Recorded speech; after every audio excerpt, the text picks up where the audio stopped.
Welcome yet again to another episode of Women in Business. We're always delighted to have you. Now, this is Kem Chadorin on Smart 24 TV, and we are always keen. Every time I get to meet you and I get to talk to you and we get to share these particular ideas with you and with the guests that we have, it's always a delight. But also, we are very keen on the inspiring journeys of women. We are very keen on mentorship. We are very keen on the linkages to resources. And this is why every particular guest that we bring onto this show, in one way or another, has particular insight on some of those areas. Now, on this particular episode, we have an amazing lady. I've been stalking this. I've been stalking this lady for quite a while. She has no idea about it, but we bring her today because she comes from a grassroots organization that has been so influential in matters concerning women. Our topic today: analyzing the impact of social norms on women economic empowerment in Uganda. And who better to give us insight than Dr. Atuki Tana. You're welcome. Thank you. Thanks very much, Doreen. It's such a delight to have you. Oh, thank you very much for having me. I'm really pleased to be here. I told them I've been stalking you for quite a while. I didn't know that. There's a law against stalking. Well, now you know. There's a law against stalking. Yeah. Well, we'll find a better charming word for it, okay? I've been following you, and I love what Mifumi is doing. Mifumi, you are co-founding director. Yes, I am. Yes? Yeah. You are founding co-director. Co-founder. Co-founder. Yes, and a director. So co-founding director, yes. Yes. Yeah. And let me just give the viewers a hint about Mifumi. It's a women's rights agency operating at grassroots level, and it specifically looks at preventive actions and efforts against violence against women and girls. You are also a development agency as well. Yes, development agency. Yes. Insofar as we also have health and educational programs and also look at poverty reduction. Yes. Yeah. Now, allow me to call you Atuki. Is that okay? Yeah, that's fine. I have had conversations with different women. And when I say different women, it is really across the social strata, really. You have those ones that are just upcoming, you have the young, you have the old, you have the established. And what is so defining is that we are all women. What is so defining is that we want the best for one another. Yes? Yes. And it's in that same spirit that I come to meet you. Right, okay. And this is what is so awesome about it, because as women, we tend to celebrate each other. Yes, we tend to want to come together and celebrate who we are. But we also know that there are a couple of things that get to happen to us as women that thwart economic empowerment. Yes? But we are even afraid to share them amongst our own circles as women. Yes? Yes. And this is quite on the increase, because now when you have an emancipated woman, seemingly emancipated, and I will say seemingly. Yes. Seemingly emancipated, she has a good job, she is able to get out and earn her own money, she's able to pursue her dreams, yes? And then she goes back home and she suffers another terror, yes? Another terror, behind the high walls, yes? She has that particular terror and she's being beaten. And then you have another one that is really on another socioeconomic strata, but still a woman just like you and me. And when she goes back home or comes back, and then there are all these different things. For example, she's in the village and the man is telling her, you're not going to plow. Yes? You're not going to plow today because I have said so and the land is mine and you can't do anything about it. And if you are uncomfortable with it, pack your bags and go back. I will replace you within a twink, a twink of an eye. When you get to see all these divides and all these gaps that are existing, it's daunting. You sometimes may even be tempted to lose some hope. In your line of work, especially in regards to what you have seen in regards to economic empowerment, what is happening out there? Am I dreaming these things? Yes. Or you're seeing something totally different? What's happening there? Right, thank you, Doreen. That's quite a very interesting question and loaded. So maybe I could try and unpack it. And it's really interesting that we are looking at economic empowerment because that's where Mifumi's journey began. When we began our work, we were working with the Women's Guild. My mother was then chair of the Women's Guild, and we were trying to give them loans to set up small businesses. And that's when we discovered that the women's businesses were suffering because their partners took loans on credit, and when they asked for the money back, they were beaten up. And so we thought, what is this? And we discovered that this is something called domestic violence. It was, at that time, it was not something that was in our language. It was not lingua franca, it was not in the currency. The police did not know anything about it. All they knew were social issues that women reported. So we actually started in that way. And women were trying very hard to fight for their economic development, but meeting this problem of the home. Yes. And I think that's when you say what happens back behind closed doors in the home. Very early on, we learned to understand what we talk about, the private and the public divide. So what happens in the privacy of the home is very different from what happens in public. But it is sanctioned by what happens in the public. You know, it's sanctioned by our laws, our policies, our patriarchal system that allows this woman behind closed doors to mind her own business. And her business is actually what you're talking about. What is this business she has to mind? She has to mind the home, the children, her own education, and keeping that marriage. Yes. And all of this is at a great cost to her economic development, her economic aspirations, her economic empowerment. Are you trying to say that she cannot, that in most cases, if she is able to balance, let's call it balancing the family boat, Yes. the domestic boat, then she won't be able, there's a cost to pay?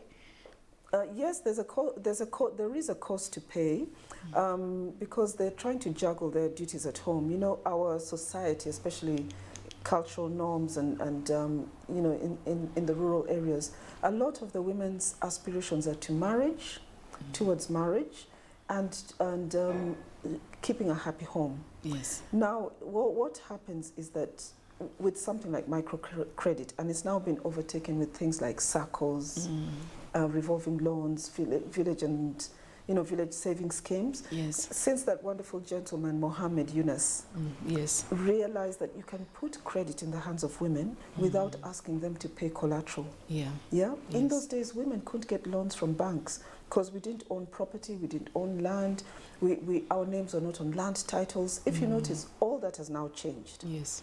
So Mohammed recommended that give women credit, don't ask them to put up surety or collateral or their houses or whatever because they don't have it, but bring them together in a group. Yeah. And say that they're going to stand for each other. Yes. They're going to stand surety. Yes. Women began to blossom. They began to bloom. They took out loans, they set up services, but they were still suffering the disapproval of the man. Yeah. So then they had to ask permission, even as they started selling their tomatoes, brewing alcohol, building, selling fish. They just started with small income generating activities, what we call the IGAs. Yeah. But they were still beaten when they went back home. And the husband had to give them permission. This is what we call the development cost, the cost of development, violence against women. It's a cost to development. You have to get permission from your husband to attend these groups where a lot of good stuff happens. You're attending workshops, you're learning skills, you're being put in touch with lenders, all of that. But you still have to convince your husband back at home that it's all worthy. Yes. And it will do good for the family. And Mohammed said, put income in the hands of women, kids will go to school, they'll have medical treatment. Don't, and you bring the family down. So women have been negotiating this space, and the good thing is that there's now an openness in society. People are accepting it because women began to pay fees. They began to pay health, medical care for the children. Some even paid tax for the men. They started bringing food home because, a lot of violence was over food. Is this what you've cooked? Yes. I don't really want to have vegetables again. But he's not bringing money to buy the meat. And so that leads to violence. Or there's no matches, simple things like no soap. So women now began to preempt that violence by providing these things. You And, know? and as we go along, I'm actually smiling because the very first thing that I think about is the man. Not all men, and I don't use a blanket statement really, is maybe one or two woke up and said, oh, so all along I've been killing myself for nothing. Yes. This woman here can actually bring in that she can pay the school fees, she can take the kids. Why not just sit back with my friends and have a pot of ajon and continue? Why? Yes. Because that is actually increasingly happening. Yes. Most of the schools right now, the leadership, the management of the schools will tell you that it is really the mothers, yes? And not only just in the urban areas, but also in the rural areas that are really, really taking the kids to school. So some of these, sometimes I wonder, is it part of the negative unintended outcomes of the women emancipation and empowerment efforts? Because if you come up and say, right now, it is wonderful that the woman is able to bring the meat, able to pay the fees, able to do that. But is there a particular trickle-down cost or something of the sort whereby right now it negates any efforts from the man, okay, to actually do what is supposed to be his gender role? Yes. If we can use that loosely. No, you're right. You're right. We're seeing that as a backlash and an unintended negative outcome, because you're hoping that gender equality is going to mean positive. We work together. We work together, but actually, men are saying, okay, you wanted equality, you can have equality, which is very unequal. So you buy the food, you pay the fees and all that. And also we are seeing that violence, violence and abuse is not just physical. It's economic, it's physical, it's psychological, it's sexual, it's emotional, it's even coercive. All these definitions of gender which we can find in our laws. So one of them is economic abuse. And that is what we are seeing. If you go to the police stations and ask them to show you their charge sheets on violence against women, it's not assault, grievous bodily harm and so on. It's things like lack of care, maintenance. Men are not maintaining the families. They're abandoning the families. They're neglecting them. So women keep coming to us and saying, he's not doing anything. And the men say, but you wanted equality. You also do it. Just like my husband will say, no, you drive this leg because you're now all equal. Or you go to a restaurant and the bill is put right in the middle or in front of the woman because you want equality. So those are some of the issues the women are really facing. That abandonment of families is a problem. And they not just abandon the woman and her children, they move on to another house, to another woman. They have more children there. And they also don't do the same there. And we recently lost a woman who went to the center in Tororo to ask her husband for money. He had left her home and gone to the center and was living with another woman, left 6 children behind, and he beat her up. There was a fight. And eventually she died. Apparently she committed suicide. But the postmortem showed she had taken poison, and there were, discussions about her having been forced to take the poison. So cases of women committing suicide, we've seen almost 2 or 3 now, which is a sinister way, a sinister form of violence where you don't really kill the woman, but you force her to commit suicide. Who forces? So based on the circumstances that you put, it's like a grip. It's like a grip. It is the partner beating her up and then forcing her to drink rat poison, and the contents were found in her stomach. In another case near the Tororo border in Kenya, the man even filmed the woman, taking the poison and saying, I'm filming her because I want people to know that I didn't kill her. She wanted to commit suicide herself. She committed the suicide. So it's a problem, but a lot of these things hinge from that lack of economic empowerment, ability. You don't allow your wife to go out and work. You don't allow her to have a phone. You monitor her phones, her movement, and yet she must put bread on the table. It seems I even mentioned it to you. I said sometimes it seems such a maze. You know, you don't know, you don't even know where to start, because sometimes you think you've taken the right turn. Oh, yes, I'm going to start from here. Yes. And then lo and behold, something eroding crops up from another. And you're like, I know. I can't stretch myself too thin. Yes. And even the other women are saying, okay, fine, we can't, we're also working on this. You're working on the domestic violence. I'm working on the economic empowerment. Another person is working on the psychosocial support. Yes. Why does it seem as if sometimes we are running in circles? Why does it feel like this? Yeah, it's what you talked about earlier. What, you know, in your email you talked about the patriarchal system. Yeah. That is still really a problem. So even though we have these policies, we have initiatives to support women economically. You know, there's lots of schemes happening, but it's still it's not adapted to suit the complex needs of women.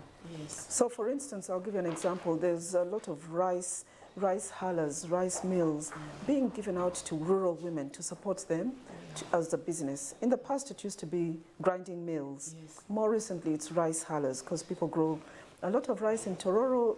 The government has even allowed us to keep using the wetlands for rice because it's so poor, such a resource-poor area.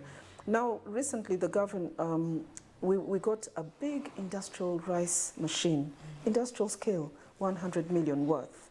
It was given to the women to use as a business, you know, hull the rice and sell it. Now, these women were responsible for this huge machine, but they were accountable to committees. They were accountable to a local sub-county committee and a district committee. Those were male-led. Yes. They were men, and they had their own biases and interests. They made it very difficult for the women to operate.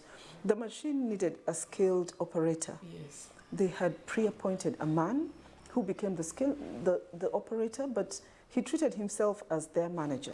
The boss. The boss, yeah, not the employee, not their officer. So he could decide when he wants to mail. Today I'll do it, tomorrow I won't. So the men were at his beck and call. They were not given capital. They were not given a warehouse. You know, anybody who's done grinding work knows you need a warehouse and you need capital, because you must keep buying the rice in the low season and selling it in the high season. That did not happen. And then there was this whole issue of mobility. You know, women are domesticated at home. They're not allowed to move, but they don't even have a vehicle. You need a vehicle to go to Tororo, Jinja, Iganga, you know, Mbale, all those rice-growing areas, buy the rice. So it failed. The scheme failed. And yet this was such a wonderful idea. It was. Very wonderful. Yeah, eggs, you know, giving women those machines, you know, to hatch the eggs. They've tried that, all without the supporting framework. So you might think, but women are economically empowered. We don't even need empowerment. We now need mainstreaming.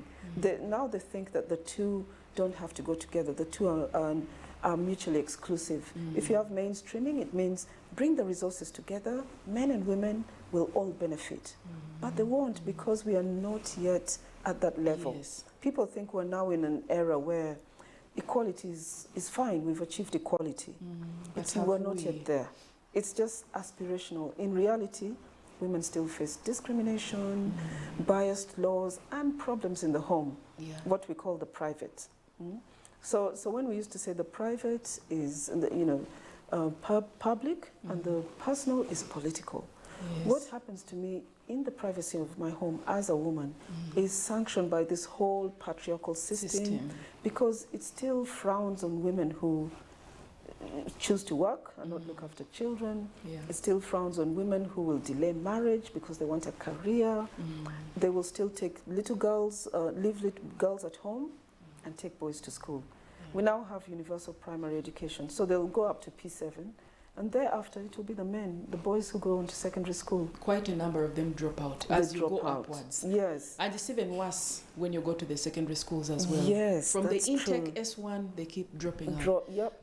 It seems as though, and from these such as these, especially with you who has been down and who has been looking at all these, you know, different aspects evolve over time. Yes. It seems as if, particularly when it comes to women empowerment, you can't just continue to look at just one facet, just as it is. You must look entirely at the entire chain. Yes. From the very beginning.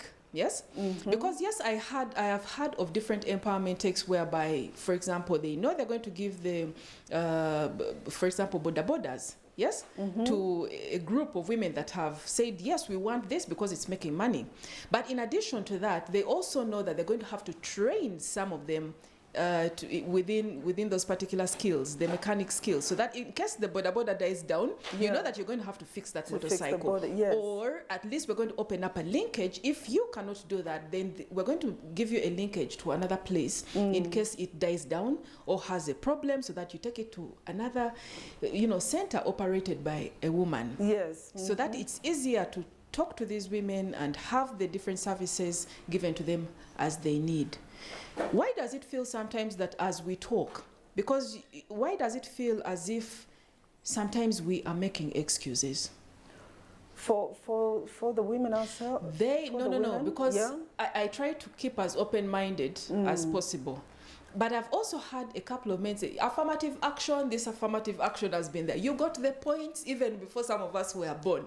Yes, you got the points. Right now they are telling us that every particular UN job, right now they are encouraging women to apply. They will give it to a woman. That's a man ranting and raving.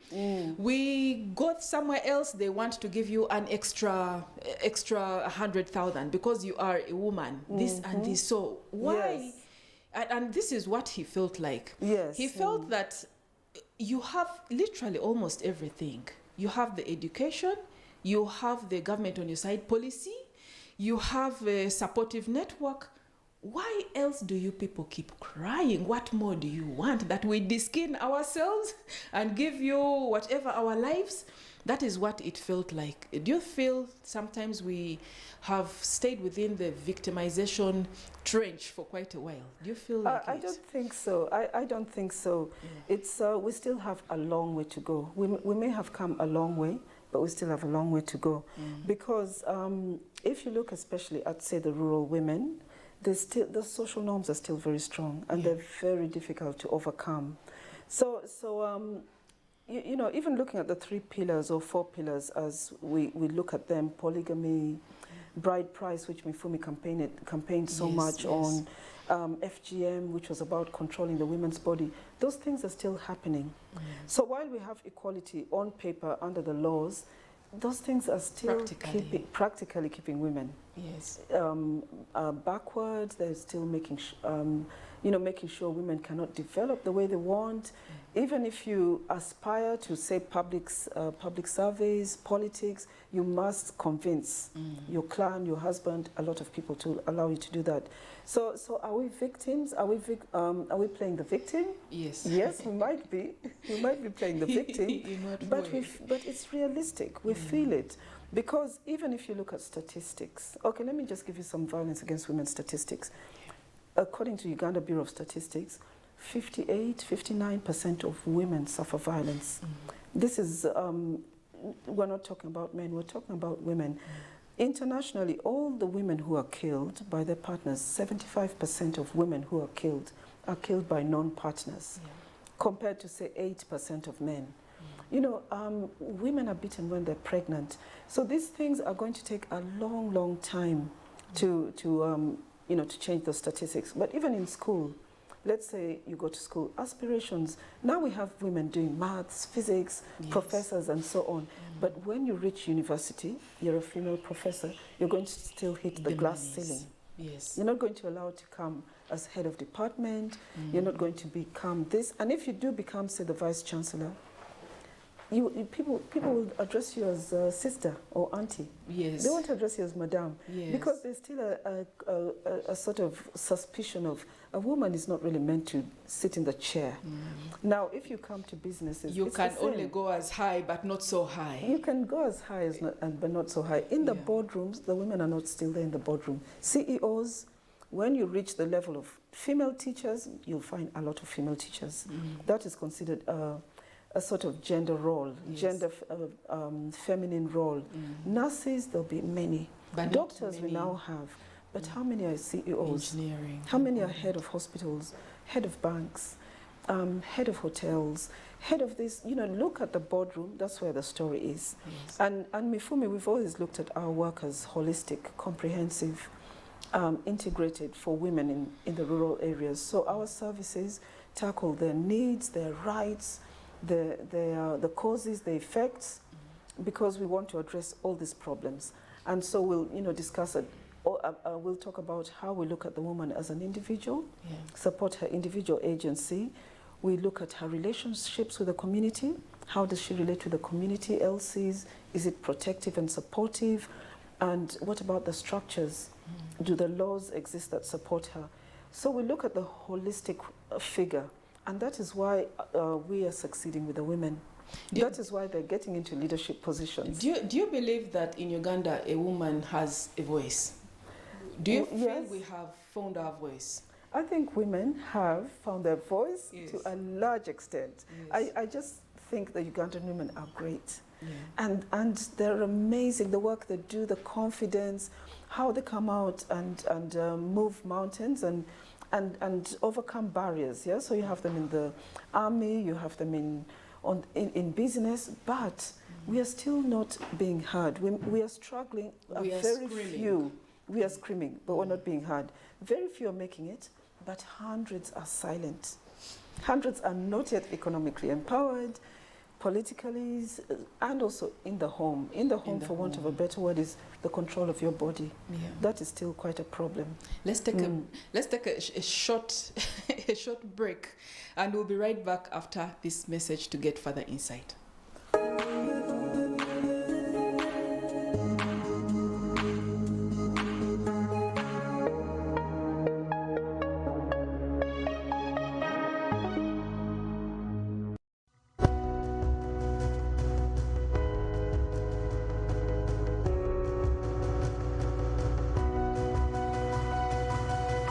Smart 24, driving business.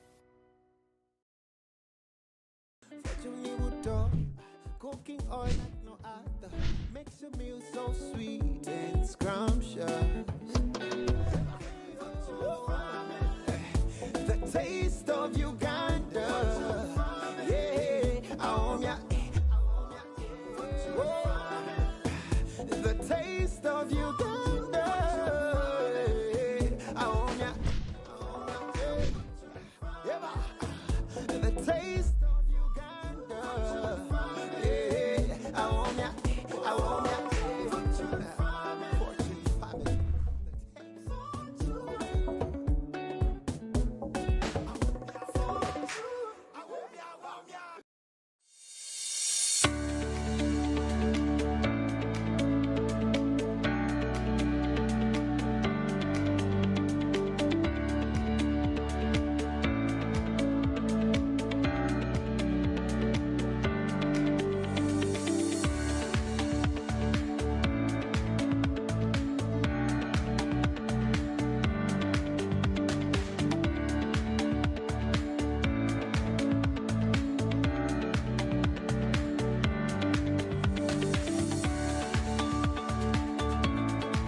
Smart 24, driving business.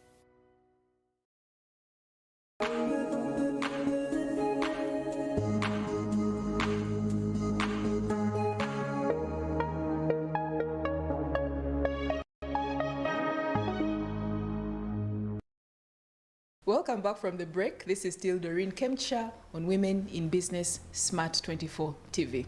We are still analyzing the impact of social norms on women economic empowerment in Uganda. And with us is co-founder Mifumi, Dr. Atuki Tana. Delighted as well. Hi again, Doreen. Hi again. Yes. Now, we were talking about so many different aspects. We just left off on the voice of the woman. Yes. And this is what happens, and I believe this is what happens. Sometimes the woman is given the voice, and these are the strides you were talking about. Considering that she didn't have a voice before, now she has a voice. The challenge is sometimes she gets to talk and gets to scream, but she's not heard. Mm-hmm. Yes? Yes, and yes. Because we first started off, the movement first started off from voiceless. Yes. But now she has a voice. But now she is screaming, but she isn't heard as well. In regards to economic empowerment, yes? Yes. In regards to the fact that there are so many different financial institutions reaching out, especially to the grassroots women, to the woman down, to enable her with financial literacy, to help her start up something as a group of women together. Yes, they all understand the situation. Yep. Give them one collective voice so that they are heavier, they have a heavier baritone, yes? Yeah. And a heavier feminine tone as well, enough to make some waves. Do you think it's actually working down there? And if it's not working in particular instances, why hasn't it worked, despite all the conducive elements? Yes, you're right. There are a lot of programs out there, and women seem to have a lot of chances, but they still undergo a lot of problems because collectively they have a strong voice, but at the end of the day, you're trying to make things work for you. And what I can say is, in the rural area, you're looking at very simple things like plowing your land, you're looking at running your businesses, you're looking at getting a loan. Whatever good the law is trying to do, it is negated by the privates, the personal, the domestic. You know, that's the shackle which women seem unable to break away from.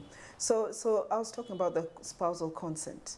Now we have the policy or law that you must get your wife's consent before you sell the house. Yes. Women are being forced to sign those consent forms. They're coerced, they're beaten, they must sign it. So they sign away their properties. A woman who builds a house, one of our women who built a house with her husband, the husband wanted to sell the property. She wanted it left in the names of the children, held in trust. Yes. He wanted to bring another wife. He needed this money. She decided to leave him only at the point when he was going to sell the property. And she thought, no, I need to separate from this man, protect my children's property. So she filed for the divorce. He became very abusive. On the day that the divorce was going to go for hearing, a grenade burst in her face. She went to light her sigiri. She's a primary school teacher, lighting up the charcoal stove. A grenade burst, blows up in her face. This is Tororo? Yeah, this was in Tororo some time back. And so that's a woman fighting for economic survival. Yes. Another woman, we had to go for a meeting because we resettled her in a community. The LC chair of that area wanted to have a relationship with her. She refused. So she was now an enemy, and these personal things always come in. Yes. She was now an enemy of the wife because your husband is interested in you, in her, and also an enemy of the LC because she refused, and he then got the whole community against her. So this is a new host. New host. Yes. So they'd beat up the children, they'd allow the animals to walk through her land, they'd throw rocks on the roof when she's sleeping, they'd intimidate, torture. Women really suffer violence when they're trying to break. So as I was saying, Doreen, when the women break away and they learn to be strong, they are really very powerful. These are women you find running their services, educating their children, taking on board all these opportunities that exist, the circles, but it comes at a price because our society still lets down these women. Well, what what Mifumi, for instance, is looking for is empowerment, economic empowerment, and gender justice. For these kind of things, you need the police, you need the courts, and you need the financial institutions. So you have you've been working for a man for 10, 11 years. You ask if you can now break away and start your own service, but he wants to marry you. He's already married. He goes to the police, you're thrown in for 3 days. While you're in for 3 days, your property is auctioned at very little money. You come out and decide, I'll start from scratch. You maybe try and get money from a money lender, mobile money. They give you $1 million, you set up. Somebody sees, oh dear, they've come back. They're even going to be stronger now. Yeah. Next thing you know, the woman is dead. Yeah, found hanged on a tree, but she's bleeding. She's been, obviously you can't hang yourself and be bleeding and have all sorts of cuts. So such cases need to be followed up. And they're not. You know, such cases, you know, when other women see these kind of examples, then they become afraid. They chicken out. Yeah. And yet you will have the gender women, you will have these strong women going to the police and speaking out their minds and saying, this is wrong. Yeah. There's harm that has been done here. Please, can you investigate this? They try to investigate it. Post-mortem is done. But along the way, in the hospitals, files are changed. Age is changed. Cause of death is changed. You know, so women see these things and they are afraid. Yes. And yet the champions, they just keep fighting for these women, and you keep recording the deaths. So okay, let's leave the homicides, the deaths alone. You know, what about just the businesses? The interest rates, the kind of fees you have to pay for anybody you need a service from. Yeah. If you need land, you must part with some money. If you need somebody to come and give you a title, you must part with some money. If you need crops, you know, there's always a lot that is in, you know. Don't you feel it's safer, right? I mean, like, even if you were voiceless before, and let's really stick to our Ugandan context, yes? Wouldn't it make sense that as you find your voice, you seek solace in collective effort? Yes? Yeah. And this is why the village saving groups are working very well. This is why each woman that I get to know of, that I get to meet, is in one saving group or another in this. Yes. And they're really doing amazing things. Yes, yeah. Instead of going for it alone, when you know there's still quite a lot of opposition here and there, yes, and things that you may actually fall into unaware, why not go for it collectively? But then let's talk about as well the other ladies that come out brazenly and stand in isolation because they are tired. Someone just gets up and says, I am done with this. Yeah. This is injustice of the highest order. I don't care what you're going to do. I am done. We have seen a number of women that just say, I'm going to have my own children. Just let me have my children. Yes? The mere fact that they even have to point it out is injustice itself. But they come up and say, you know what, let me have my children and let me settle with them. And the society calls them Nacheyombekede. We had mentioned something like that. But you also get to see, even as they're saying, yes, this is a strong woman that has defied odds, that has reached out and done something on her own. You also have a different connotation that is lagging behind, brought about by the societal brackets in which we stay, the patriarchal systems that say, that one is big-headed. Yes? That one there has managed to survive alone. Yeah. She has managed to do all these great things and build up and even buy a car and build a house. Yes? That one must be prostituting somewhere, silently. Yes. Yes? It just needs you to have a lot of money to be able to get her. You see, all these, even in our strength, they continue to follow us. Especially because we're now going out of our societal roles. Yes. The roles that society has assigned the women as mothers, carers, social workers, when we're meant to be helping the churches, and when there's a funeral, we all go and cook. This is a very rural context, But these women then pay the price of stepping out of that conventional role. Yes. And they have to make a choice. Am I going to become this woman who wears the trousers in the home? But she's now not even in the home. She's broken out on her own. You know, in the past we had them, we had the kind of Dubai women, we call them. Now we have those women in plenty. Yes. And they're doing very well in their homes. They have come out on their own. They may even be in a relationship, but it's on their terms. Many of them do not even want to get married. they are sold on their children. Some go a lot outside. You know, we now have the blue-collar jobs where people go to Emirates, Qatar, Dubai, send money home. But sometimes those women come back home because the children they left behind are being mistreated by the husband, who has probably married a second wife. She comes back and she's beaten up. You know, so it still happens, but that is the choice women are now making, because they are now empowered. Their eyes are open, and they're realizing, why stay in this home, be beaten, work hard like a donkey, become the burden of beast, support all these children, and I still suffer violence and abuse, and there's no respect or dignity. So why not break away?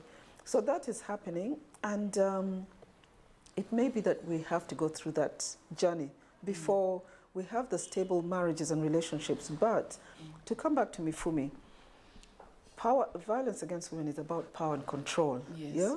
Men have always dominated women historically, from Adam and Eve in the garden. And because of that, yes. And me personally, you have values as Mifumi. Yeah. There are also personal values that we all have as well. And in some of them, we get to highlight a couple of aspects, such as, of course, justice. Yes, if another woman is suffering, so am I. Yes. If another woman is abused, so am I. Yes. Yes. Yes.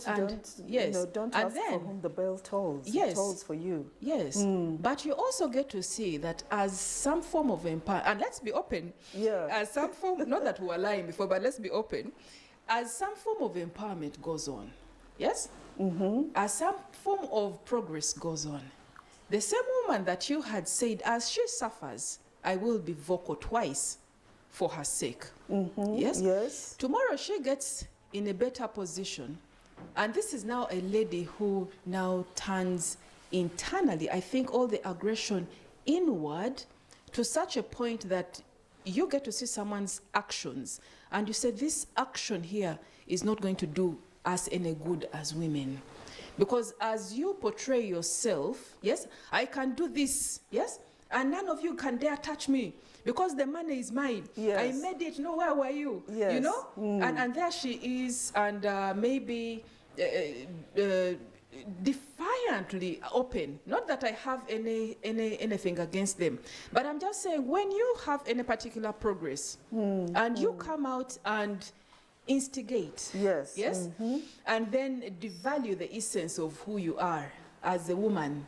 For example, I have nothing against the alcohol, but you have a beer bottle early in the morning at 9, because at your gate, at your business gate, and you're saying, I have arrived, I have made it, dare to touch me. So how does this trickle down to the other woman who is still coming together, progressing? Because the picture that you give out there to the society is that, oh, so when you progress, this is what you become. Yes. When you progress, we lose a mother. When you progress, yes, as a woman, then we lose a faithful woman, a faithful wife. When you progress, you see those different pictures. I can see what you're saying, yes. So the man says, I will make sure that I stop this progress with my wife. But you know, Doreen, there's a saying about women like men who beat them. You know, you've heard of that. Yes, now, that again is that patriarchal system, because the patriarchal system favors this big, strong man, and he's macho, and he's violent, and he's strong, and that is the man you want to be your husband, be the father of your children. So in reality, women do not want a man who beats them. But society makes you think that a real man is a man who is strong, who shows us strong, and the whole continuum of strength allows violence, against other men and against women and against children. Now, so when you look at the woman, it's the same thing happening. This woman wants to be like a man because it is a man's world. We want to be as successful as men. So when we get to a certain stage, this individual woman might want to behave like this is a man's way. This is how a man would behave. Beer in the morning, fast car, loud voice, shout. So we mustn't confuse morality with equality. Because for as many women who are strong and bad black or whatever she's called, I shouldn't say that. Please don't even edit it out. But there are hundreds of men. There are millions of men for one woman who is bad. And yet this woman who decides to be this negative woman who will be loud and brass and not behave like a mother or a woman, she will be really ostracized, especially by other women. Yes. And yet there are hundreds of men who behave like that, and we adore them. We accept them, because that boys will be boys, but girls had better not be girls. Girls have to be what we want them to be, what society wants them to be. Sit with your legs together, don't wear short dresses, greet, kneel, even if it's in the rain and in the dust, kneel. But we have to say, is this what we're really wanting? Because on the other hand, we're wanting to be equal. Yeah. And then these women who make it, but then fall by the wayside because they're not really holding themselves, it's a problem, and it's something that they have to deal with, but we can ignore them in a way. In a way. Because there's so many who still need our help. Yes. There's so many who still sleep out in the cold. There's so many who are still abused in public at a meeting by a clan court. There's so many whose children are taken away. There's so many who cohabit and tomorrow they're chased out of that house. So ignore these guys. Ignore these guys. I wonder how they can be ignored. I wonder how they can be ignored when we are watching. When the rest of the world is watching. No, when the ones that we engage are watching. Oh no, that's fine, because we have lovely role models. Yes. We have lovely role models, women in the community, in social services, in politics, in the church.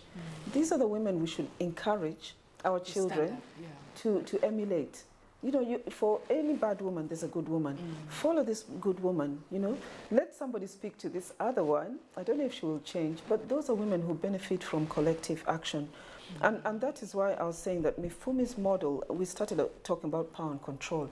We are now trying to reclaim back that power and control, which used to be men's way of, violence against women was men's way of exercising power and control. Now we are promoting women to have the power and the control to influence decisions that are discriminatory, that are hinder their abilities, that stop them developing economically. So our model is that you have this individual, you give her agency, you allow her to aspire, to make choices, to choose what she wants to do. That's at the individual level. Then we support her relationships with the community, as I was saying, the LCs. And then we look at the structures, can bride price be dismantled, polygamy, FGM, child marriage. We are not yet equal. Otherwise, why would we have such a lot of child marriages? Yeah. It's not yet equal. We may think it is, but there's still a lot to do. Now, in our advice centers, the collective that you're talking about, the collective then comes together to support this woman and help her to negotiate and navigate these biases, discriminatory things in the community. And they do that in two ways. One, they have local knowledge of the community. And two, they have the expertise. They know the Domestic Violence Acts, the Human Rights Law, the domestic relations, the policies, the child abuse, what police should do, CFPU, LCs, their roles, the Constitution. These are the skills and knowledge we give them. So this woman then has a protective environment. And if they decide to do a business, it's not this rice huller that will have a skilled operator who's a man and a male committee. The business will be decided within the collective, and they'll be asking, how is this business going to work in a context where there's violence and abuse? Yes. How will it affect my role in the home? So that's why Mifumi is now creating leaders. We have many women in leadership at all levels, right up to the national level, because we empower them to navigate their ways with skills and the supportive network. They're in the public service, they're in politics, they're opening up the space. That's the way we need to go. And it keeps opening up, and different spaces for the village woman. Now let's switch back this side. Actually, as you spoke, more or less, that is perfect for the lady down in the village. Yes. Okay. is it workable? What approach would best suit the urban woman The urban here? woman. The urban woman who has more opportunities. It's not what you had asked me to talk about, Doreen. Yes. And I know you're really interested in this urban woman. Yes, as she well. She is a mystery. Yes, okay. But I think woman, of course, we do have the different societal dynamics. We have all these different placements, whether it's rural or urban. Yes, oh yeah. But the reality about it is that if it is a voice, the urban voice has a different tone, and is more hard. Yes. Whereas within a different context, the rural woman, her voice may actually even be muted at one time in one or another. But even as we look and we celebrate that there are strides being made, if it were in the urban setting that we are having this conversation now, you never know who is next door and which emancipated, empowered woman has a challenge with getting out into her voice. What do you think would work as someone who has been seeing this from both sides? Oh, from both the woman who's upright and the woman who's falling by the wayside. Yes. Individual agency is very, very strong and powerful, but it starts right from birth, the values and principles that you're raised with. And human agency has a very, very instinct, strong instinct to know what's wrong and what's right. They may admire something good in a bad person. They may not like something bad in a good person, because all of us have these sides, two characters to ourselves. Now, oppression, patriarchy is a hierarchical oppression. Yeah. The white oppresses the black man oppresses the black woman, the woman might oppress a child, the child may oppress each other in the dog or in the playground. The dog will the cat. So there are all these forces playing on us, the hierarchy. But then there's also the state, the church, the culture. Yeah. So when you move away from the village, you've maybe at least kind of moved away from the shackles of culture. At a deeper sense. At a deeper sense. That plural system, you're now culture, but you've moved away. You come to town, but you still have religion. The religious churches, the Pentecostals, the born-agains, Pentecostal church, all those new churches have a very strong influence, and especially on women. Do you think they're using that influence to the max? They're using their influence to the max. We now have many women pastors, and they're very powerful. They're driving all over the place. They're rich. The churches have a lot of money. Now they influence things like LGBT. That is driven by the church, and we can't even talk about that because it's illegal. Yeah. But remember that also those, LGBT has a whole unpacking to do, which may be for a different time. Yeah. But all these forces that play on women, they're somehow looser in the city. Those women are not as oppressed as their sisters who are on the ground. They talk on different forms of oppression? They talk of different forms of oppression, but they have more economic power, economic weight. They have the system here is, things move faster. Yeah. You can make ends meet. You don't have to rely on a man. You're not staying in his house. You're renting together. Maybe you're both paying the rent. You can kick him out. So these women in the city have left their sisters behind. And in fact, most empowered sisters in the village head to town. But the solidarity in the city is less than in the village. So what the women in the village can do as a network can be very powerful. Sometimes where the LC has failed to arrest a perpetrator, a defiler, these women have come together, chased him, arrested him, led him to the police station.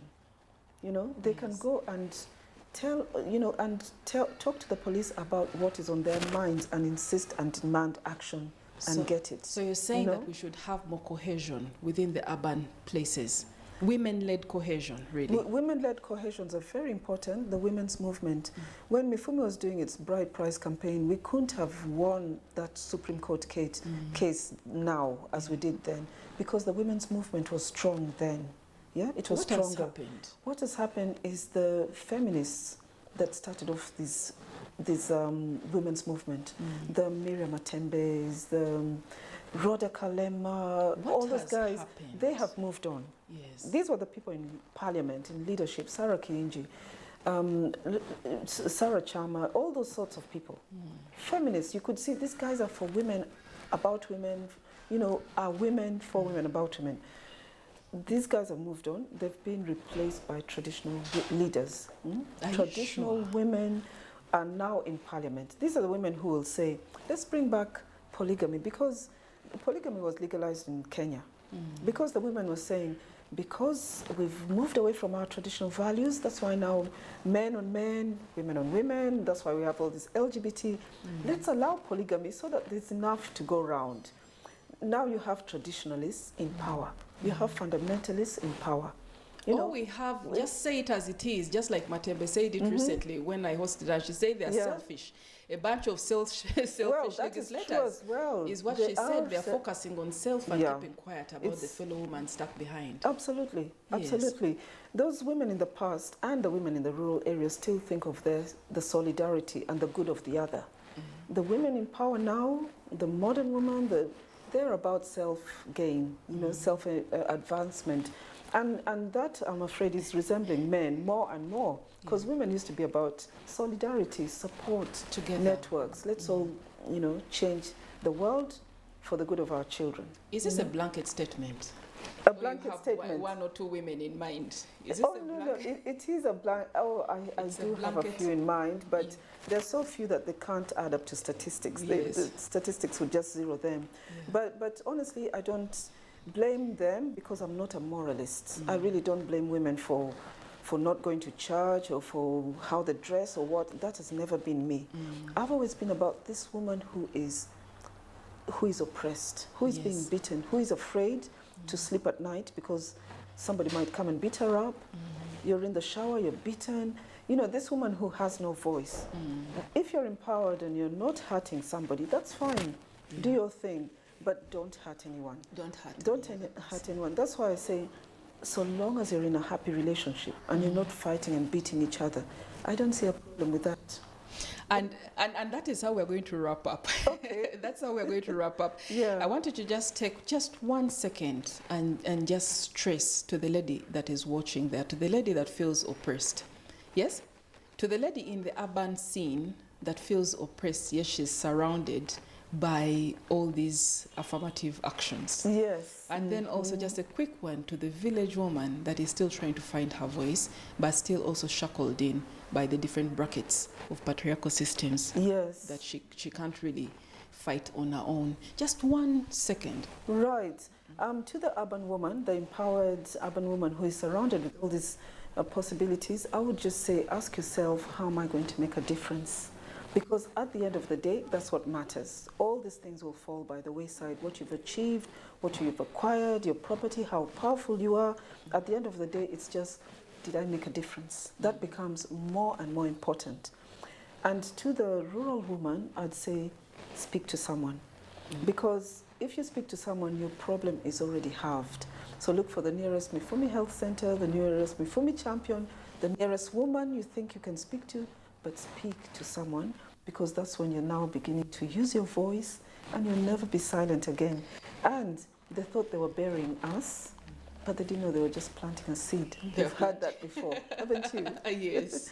Yes. Indeed. We continue to plant a seed as women in business, wherever we are placed and with whom we engage. Thank you so much. Thank you very much, Dr. Atuki. Doreen. It has been such a wonderful conversation. This has been an delightful conversation. I think we should have another just like I'd be this. happy to. Thank you very much. Thank you for having me, Doreen. Welcome. Really enjoyed it. Thanks. This has been Doreen Kemcha. I was blessed and pleasure to have right now Dr. Atuki Tana from Mifumi giving us analysis on the social norms that continue to impact women economic empowerment. Doreen Kemcha, Women in Business on Smart 24 TV. Let's keep aware. Let's keep our voices increasing. Let's hold the hand of that one who is oppressed, and let us make a better tomorrow for not only ourselves, but our children as well. Until then, bye-bye.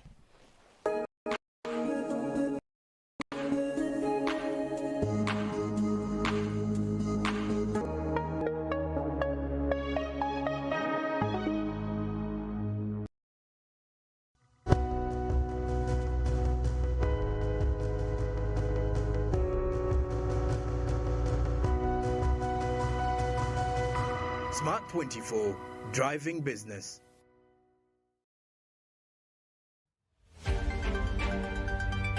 The Attorney General has presented the copyright amendments to Cabinet that aims to acknowledge and safeguard the rights of creators in literature, art, science, and intellectual works currently assigned to producers. Kirio Kiwanuka, disclosing this in a validation meeting, mentioned that a comprehensive paper would be presented to the Cabinet next week. The Uganda Communication Commission has granted 1.2 billion shillings to 14 local film and drama projects in the second cohort of the Content Development Support Program. Launched in 2021, the program aims to elevate Uganda's global image by ensuring high production quality and fostering competitiveness with international productions. Julian Muhaire, UCC's Director for Industry and Content Development, highlighted the fund's purpose. The Katanga Bridge along the Kampala-Masaka Highway has been opened to the public today, resolving disruptions caused by severe floods in May. Heavy rains at the time had submerged and washed away the bridge, impacting